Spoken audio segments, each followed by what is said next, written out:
Hello, and welcome to the online degree program orientation for Braxton College. My name is Bill McGrath. I'm the Vice President of Academics here at Braxton College, and I'm happy to provide you this brief overview of our online degree programs and a little bit about the resources that you're going to be able to utilize during your training and whichever program that you're in. So we're going to be covering some very brief um, topics, going through each degree program, kind of the resources that you're going to use and see, and hopefully will give you a better understanding of how to use our systems, how to get acclimated to Canvas and Orbon, some of the other things that you're going to see. But basically for Braxton itself, Braxton was a school previously, a medical career institute. In 2018, Braxton changed its name to Braxton College, became a full-fledged college offering several different degree programs. Right now, we offer 3 different associate's degrees, 3 different bachelor's degree programs, and also our diploma programs, which are EMT, firefighter, and paramedic. So we are licensed by the Florida Department of Education and the Commission on Independent Education that license all private schools for all of our programs. There's certain programs like nursing, EMS, that also have to be approved by the Department of Health, and then also different accrediting bodies that accredit each program. So we have some different accreditations for nursing, like CCNE accreditation. EMS has COA or COEMS. Our entire institution, all of our programs are accredited through APES. And then any of our fire classes you may take as part of our fire degree are also recognized by the Florida State Fire College towards your fire officer, fire inspector, whatever you may do. So we do have 3 different board of directors, Dr. Gandia, Richard Gonzalez, and then myself. So we are the board. Dr. Gandia is our president of the college and our chief medical officer.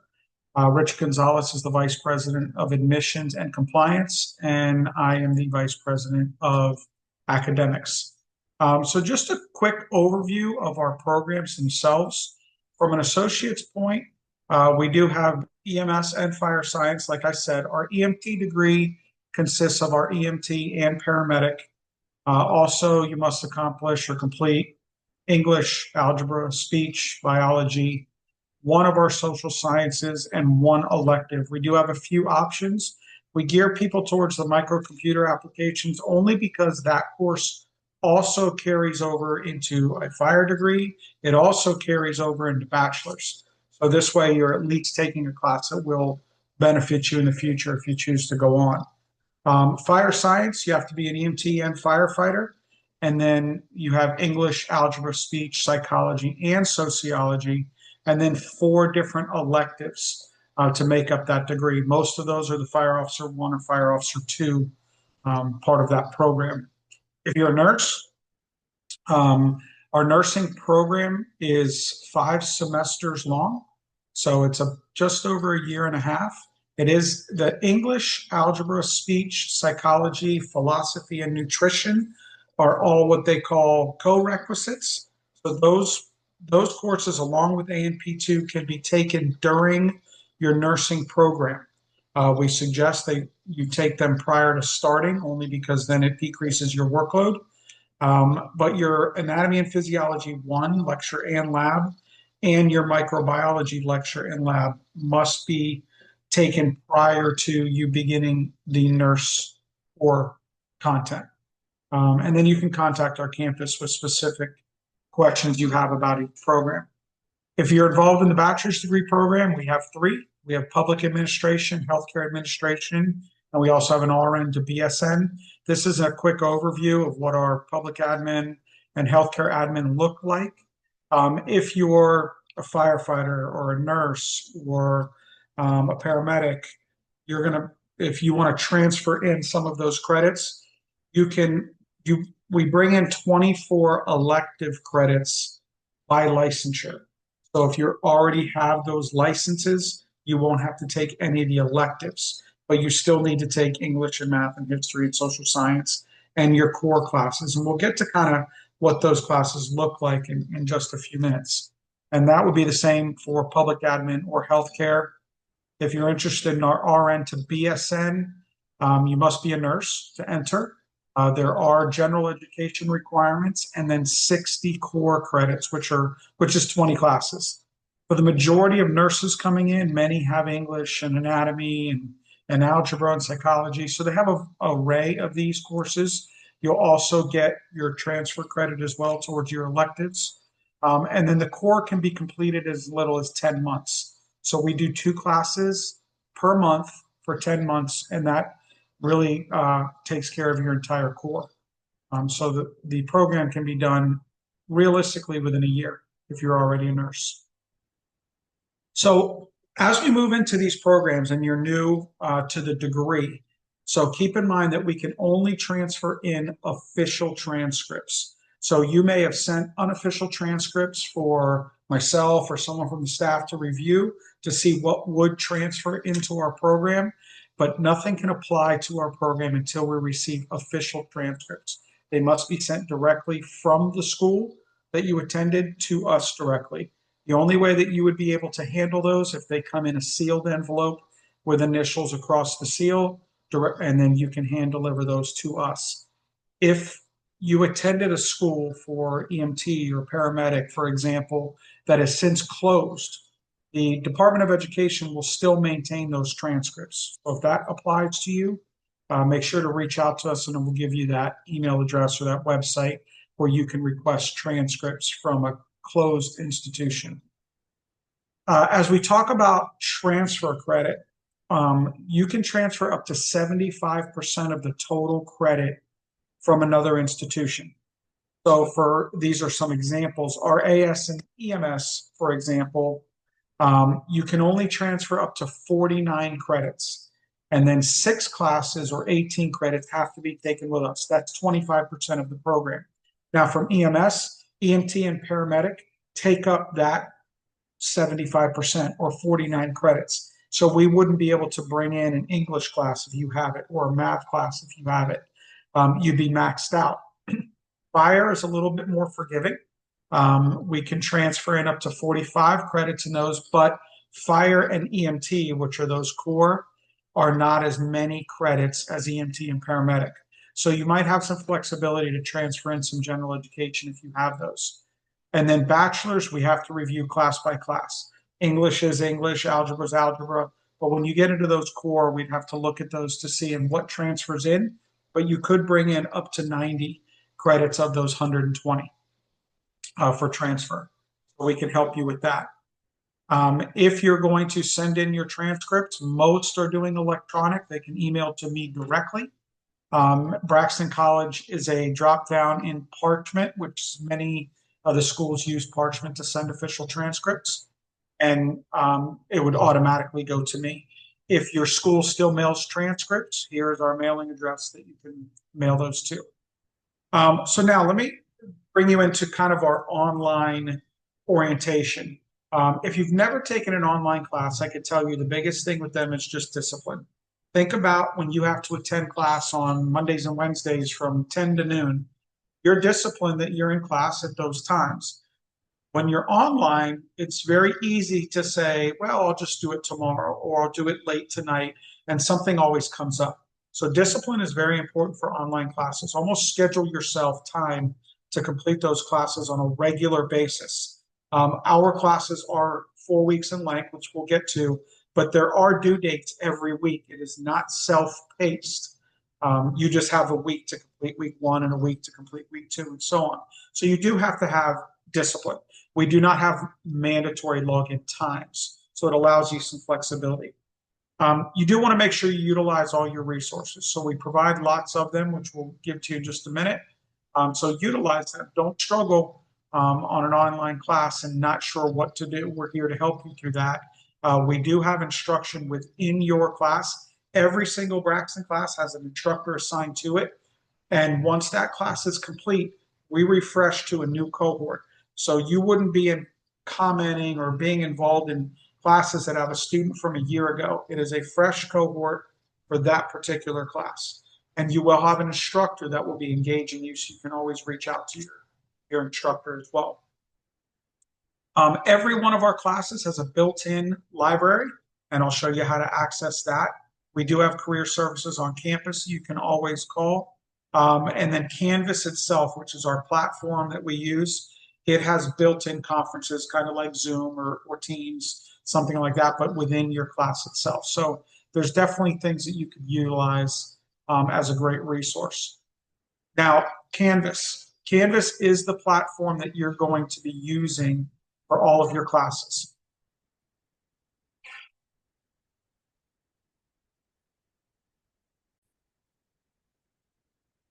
So let's talk about Canvas. Canvas is your online platform that you're going to be taking all of your classes on. Each one of our classes um, will send you a course invite. The way that our courses are structured is we start on a Sunday and we end on a Saturday, and they're 4 weeks. So you'll get a course invite through your email. So if it's the first time you've taken a class, it will ask you to create a username and password. If it's your second or third or fifth or 20th, this new course will just show up on your dashboard and we'll show you what that looks like. Once you create that, you'll have a universal login for all of your classes that are being conducted on Canvas. Our grading on Canvas, you're going to have discussion forums, you're going to have quizzes, essays, things like that, depending on the type of course that you're taking. And I'll show you how to go through those so you can make sure you're maximizing your best school in rubrics and things like that. Now, Canvas is a little tricky when it comes to Mac. So even if the instructor is using Mac to open up your assignments, it really doesn't come through in Pages or Keynote. So most of the time you'll have to submit those only in a Microsoft Word, but you could submit them in PDF and they'll be fine for that. So please make sure you only use PDF, Word, or something like that to submit those documents. If you're a nursing student, you will primarily use Lippincott for your online resources, but we still will have Canvas platforms. McGraw-Hill is used for your microbiology and anatomy labs. So we'll be using that. For every other degree program, Canvas is where you're going to be. So as I said, each course is about 4 weeks in length, Sunday to Saturday start. So when we say, week one is assignments are due, they would be due on that Saturday at midnight. And then at Saturday, the fourth Saturday at midnight, the class is over because we start a new class on that next Sunday.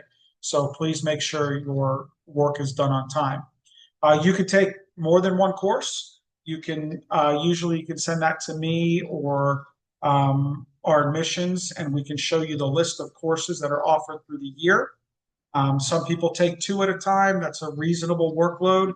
Once you get into 3, that's a lot of work. It can be done, but it is a lot of work. Everything is online, so there is no mandatory reporting times, just mandatory assignment due dates that you'll have to have. A large majority of our books are provided within the course for the virtual. Even nursing, it would just be, probably forward to Lippincott, but your books will usually be embedded within your course. If not, we will let you know that. So when you start, you'll get this course invitation to your email. And again, it will probably come on that Sunday when the class starts. Some instructors open the class on Saturday, so you may get it a day before. It will come from this Braxton College instructure. So that will be the spot that you want to make sure is not blocked. And then it will show up, you'll get a new shell on your dashboard. And I'll show you Canvas in just a few minutes. And you can access your courses, your calendar. There's an inbox there, which again, I'll show you in just a few minutes on Canvas itself. Orabund is our online student portal. So when you get an email from our faculty or staff that you need to upload certain documents on Orabund, That is a different platform. It is a different login that is specific to Braxton College, and I'm going to be showing you that in just a few minutes. You can do most administrative school things on Orbund. So all of your payments, you can see your transcripts, they would be unofficial. You could see your courses, your official grades. All of that would go through Orbund. Now, even though you can see your grades on Canvas, when the Canvas class is over, many times it will be removed from your dashboard. The class is over. So your official grades will be part of Orbund. Okay. But this is where you're going to upload all of your documents to Orbund. Everyone, regardless of your program, will have to upload their driver's license and their high school diploma. Please make sure they're in PDF, not a picture file. So you can use any phone nowadays to scan a document into PDF and upload it from there. If licensure applies, like you're using licensure for some of your transfer, you can upload your license, but we will also need official transcripts. Okay, so no matter what, if you're, for example, you're going to sign up for the EMS degree and we need your EMT and paramedic, we must have your official EMT and paramedic transcripts. We cannot just use your license. Okay, we do need those transcripts. All the other documents will take place on Orbund, and we'll be sending you those as you enroll. So just as a reminder, we're here to help you. Please make sure you're reaching out a lot to help in your online courses, especially if you need that guidance. You can email me at any time for any technical issues may be having or anything. A class started and it's Sunday afternoon and you haven't received an invite. I can always log in and kind of find out for you what the status of that is and make sure you're all set. And finally, all of your loans can be done through Orbund. So whether you're paying, you could do that. If you're a TFC loan, our student services will help you through that. Sally Mae will be done separately through a loan process. If you have VA, we have a specific VA rep that you must complete all of your VA requirements to directly with him. And we can do that virtually again so we can maximize your VA benefits. So hopefully that answers some general ideas or general issues that you may have. And I want to make sure that we're covering some of the other things that you may need within your program. First thing is Canvas, right? So Canvas is where we're going to have all of your online programs. So once you get that invite, okay, and you accept it, you'll go to your dashboard, and when you click on your course, this is a course example for you. So you'll be able to see that. So while you're in class, something like this, they all kind of have the same headings on the side. Some will have a welcome message. So as you go down your menu on the left-hand side, the teacher may post announcements here about your class. This is where you can view those. The course syllabus is always here. So this explains your description, your grading, things like that. Your discussions and your assignments, which are graded and a lot of time quizzes that are there. Anything graded will also be found in the module section. So I always encourage you to click on the modules, and our modules are done by week.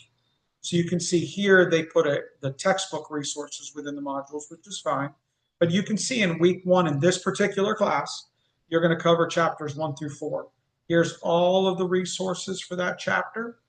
And you can see these are the ones that are graded. Anything with points are graded. So discussion and assignment. Some may have quizzes. Some may have essays. Whatever it is will be listed here. Then week 2 and so on.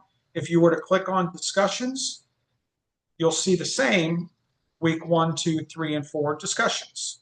If you click on assignments, you'll see week 1, 2, 3, and 4 assignments. Okay? And your discussions, all graded. So you can find them in multiple ways. Now, how do you accomplish them? So when you complete a discussion form, so to speak, discuss everything that's graded will have a rubric attached to it. So this is your discussion forum, but as a student, this is what you're going to see. So you see your discussion question here, and that could be anything depending on the class. You're going to reply, and you're going to type in your answer there, and you're going to hit reply. Okay. Now, just about every instructor at Braxton College is going to require threaded discussion, which means you're going to post your reply, and then you also have to reply to some of your classmates. That is usually a requirement of all accrediting bodies, because basically you're creating a virtual classroom. If we were sitting in class together, I would ask a question, you guys respond, and I give you credit for participation. This is very similar, that you're going to post a reply to your instructor, and then you're going to comment on your other classmates. To do that, if I wanted to reply on this, I would just hit this reply. I'd post this, my response, and now I'd have a thread going on with that discussion, if that makes sense. Now, this particular discussion question has 30 points possible. In all of the discussions, when you click on these three little buttons there, you'll see show rubric. When you click on there, it's going to tell you how you're going to get 30 points. So for this particular class, 15 points is based on your initial post, 6 for the word count, they're requiring 300 words, and 9 more points to your classmates. Some may give 20 points, some may give 10, but it'll be under your rubric of how you get those points. So you don't have to go blind. Please don't write a sentence when you click on the word count and it shows that you need 300, because then you get 0. You're starting at a 24, even if you do everything perfect. So just keep that in mind. So please make sure you read this particular one once your initial post on Wednesday, and then you can comment to your classmates by Saturday when it's due. So everyone will be a little bit different. Now, when it comes to assignments, when you want to turn in your assignment, you click on your assignment. In assignments, the rubric is always visible. So it can tell you this one is worth 40 points, going to tell you how you can get those 40 points. It's also going to give you your file types of how you can upload those. So this one is basically an essay. You're going to write it in APA format. That's closer for your teachers to show you. It has to be 800 words, okay? So you would write it in Word, save it into PDF, or you could submit it in Word, either one, correct. And then when you click on Start Assignment, you're going to upload your file right here, okay? Just like you would upload it in anything else. Now, you must agree that this is your own submission. This is original work. When you submit your assignment here, anything uploaded through our assignment bank will go through Turnitin, which is a plagiarism and AI-generated software. So it will recognize your essay as plagiarized if it came from any place else, even pieces of it. So we'll get a report on the instructor side that 10% came from an outside source. Well, that may be acceptable if you cited those as references. That's fine. It will also recognize AI-generated essays, which are not permitted in any of our classes. So please make sure it's original work because you can be removed from your class or fail your class if you submit plagiarized work or AI-generated work. Also, on all of your classes, you will see your virtual library. If you click on the virtual library, it'll send you to another page, which will be Aquinas. Aquinas is our virtual library. If the instructor requires you to do things through reference, that you have to reference academic resources, please use Aquinas. If you just Google search different books and resources, you may come across some good references for you, but they may not be academic in nature. You cannot use Wikipedia, blogs, anything like that for academic references. This is an academic source. You can find them as Google as well, but please make sure they are recent. Please do not submit references that are over 10 years old, and make sure they're academic in nature. This kind of allows you, it sets it up already for academic references. So that's always a good thing to have. So that's basically Canvas. So when you're there, again, make sure you're reviewing your syllabus, your discussion and assignments, or you can find everything in your module section. Please make sure you're using your rubrics, okay? And that will help you quite a bit. Now, the next thing I want to make sure you see is Orbund. So Orbund, again, is our student software for all of your documents and things like that. This is Mickey Mouse. So when you log in, you're going to see your general info, okay? Or in this case, Mickey Mouse's general info. And you're going to have to upload several documents. Most of that can be found under general admission forms. When you click on general admission forms, you will see, and it doesn't apply to all of you. Some of you will have some consent forms that are sent. Some will have loan contracts. Everybody will be uploading their driver's license, their social security card, their high school diploma. And when you do that, all you do is upload it like you would any other document. Okay. Now, the biggest problem that we have is people do not hit save at the bottom. They upload a bunch of documents. If you do not hit save, you will not save the documents. And then we'll be asking you for them. You say, I already submitted them. It's usually just that simple that it is a save issue. If you're a degree student, and you can just move these tabs along, and you can see all of them. If you happen to be a degree student, you'll see a couple more things that you may need to upload. You can upload unofficial transcripts for us to review, but again, we would not be able to transfer in credit. And that goes the same with some of your licensures. The part for official transcripts, we will upload your official transcripts here for you to see. Once you're done, we will also upload your official Braxton College transcripts so you always have access to them if you ever need them in the future. We will do a credit transfer evaluation for you, usually be found here. This ICS 300 and 400, that's there for people that might be in the public administration bachelor's degree. There's a course there called Major Incident Management. If you have ICS 300 and 400, we allow that for exemption from that class or a transfer for that. So that's how Orbund would play a role. So hopefully that answered a lot of questions for you. We covered some general things about your degree, things about Orbund and Canvas. If you have any questions, you can always reach out to us. We'll be glad to help you. I hope that provided a good orientation of what to expect within your classes. And good luck to you, Braxton College, and good luck in your degree.